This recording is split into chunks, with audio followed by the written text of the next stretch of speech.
Algumas coisas ela respondeu, como eu disse, outras não, mas ele o relator mostrou, pelas investigações, pelos documentos, o envolvimento dela com outras pessoas, como eu conversei agora com o senador Sérgio Moro, com outras pessoas investigadas, envolvidas e até presas.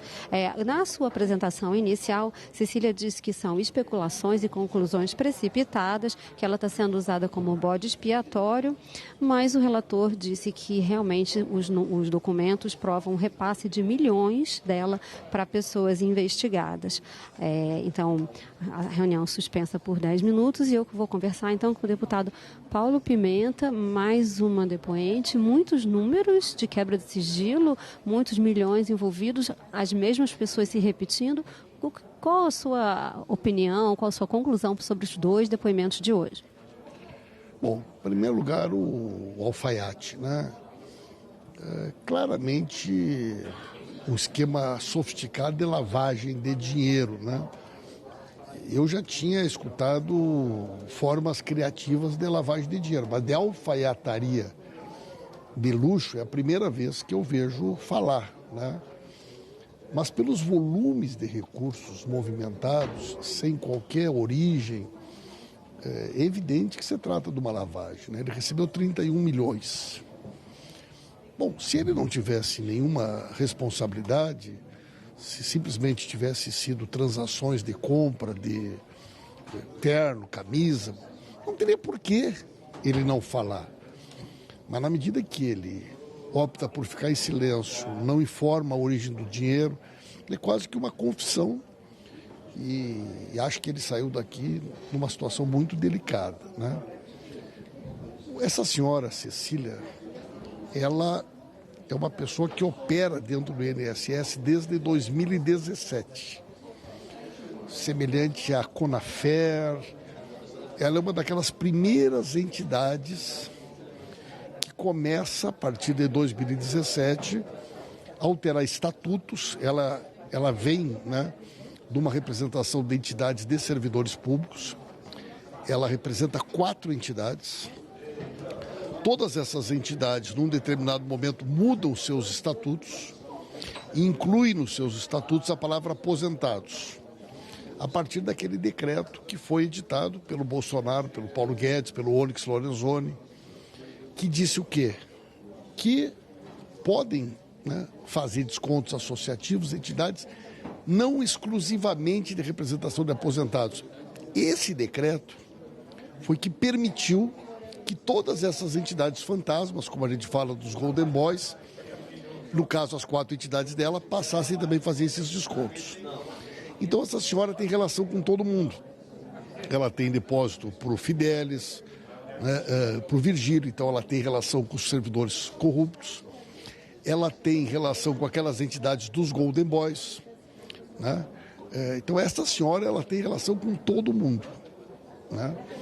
E com certeza, sim, um depoimento bastante importante. Ela movimentou centenas de milhões de reais.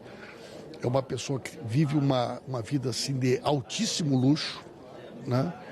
Ela tem um período ali de 1 ano, 34 viagens internacionais, para que a gente tenha uma ideia. Boa parte dessas viagens para Paris, Dubai, Abu Dhabi, né? Uma pessoa que ia para a Europa praticamente 2 vezes por mês, né?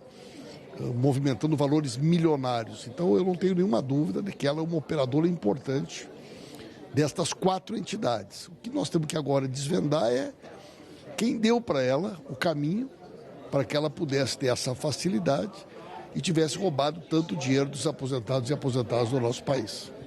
O relator disse que vai pedir a prisão dela e a prisão do depoente anterior. O senhor acredita que deve haver mais prisões esta semana, nos próximos dias? Eu acredito que sim. Eu acredito que ainda existem vários núcleos desta CPI, desta investigação, que não foram ainda expostos da maneira como serão. Ela é líder de um esquema grande. Iniciando a lista de Portanto, oradores, eu acho que a prisão dela é quase que uma decorrência da investigação. Muito obrigada pela entrevista. E a sessão está reaberta. Acompanhe. Fiquei animado quando a exposição da Cecília, eu tinha a impressão que ela iria realmente falar tudo e esclarecer tudo. Estava muito animado, mas fiquei triste depois com as respostas ao relator. Porque eu sei que quem não deve, não teme. Acho que aqui é o local adequado para esclarecer as coisas, independente da questão jurídica. Como disse o relator, é uma grande oportunidade de realmente mostrar para a sociedade que Vossa Senhoria prestou serviço e, em troca do serviço, recebeu os honorários. Mas, Cecília, você aparece aqui como dona do escritório de advocacia e também como presidente de associações que contrataram este mesmo escritório. Ou seja, você em uma associação que recebe dinheiro de aposentados, contratando você mesmo para receber esse dinheiro. No mínimo, parece conflito de interesse. Você não acha que tem conflito de interesse nisso? Excelência, mas não teve a questão temporal aí. Eu não sou, mas faz tempo que saí da presidência. Você acha normal você presidir as associações, sai e depois ser contratada como advogada? Será que não tinha nenhum outro advogado? Foi escolher você mesmo? Não há conflito de interesse? Não, eu acredito que não. Quando você saiu da presidência, você articulou para pegar esses contratos? Não, e até passou uma época que eu não tinha nem contato com essas associações. Eles procuraram para contratá-la? Sim. Bem, mas sabe o que é pior? Isso é exatamente o que aconteceu em todas as associações aqui. Todas as associações que aqui vieram, que roubaram dinheiro dos aposentados, que foram investigadas aqui, o modus operandi é sempre o mesmo. Então, Cecília, você admite também, né, que essas associações roubou dos aposentados e você prestou serviço, mas recebeu dinheiro roubado dos aposentados? Ou não tinha noção disso? Excelência, eu não posso presumir que foi o roubo, até porque eu conhecia algum trabalho dessas associações que prestei serviço.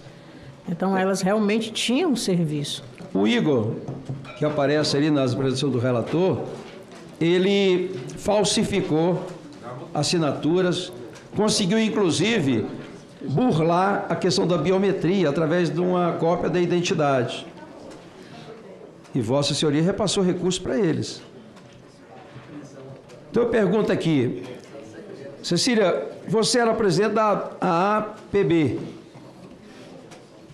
Você contratou seu escritório ou o presidente, que Laranja, que normalmente estava lá, porque o que a gente percebe aqui é que há uma utilização muito grande de laranjas, tanto nas empresas quanto nas associações, inclusive pessoas que é do BPC, pessoas que recebem um salário mínimo, como conduzindo essas associações. Aqui eu queria saber o seguinte, você, neste contrato com a APB, transferiu para você mesmo 15 milhões e 600 mil em apenas 6 meses, de maio a outubro de 2024. 15 milhões foram repassados para o teu escritório.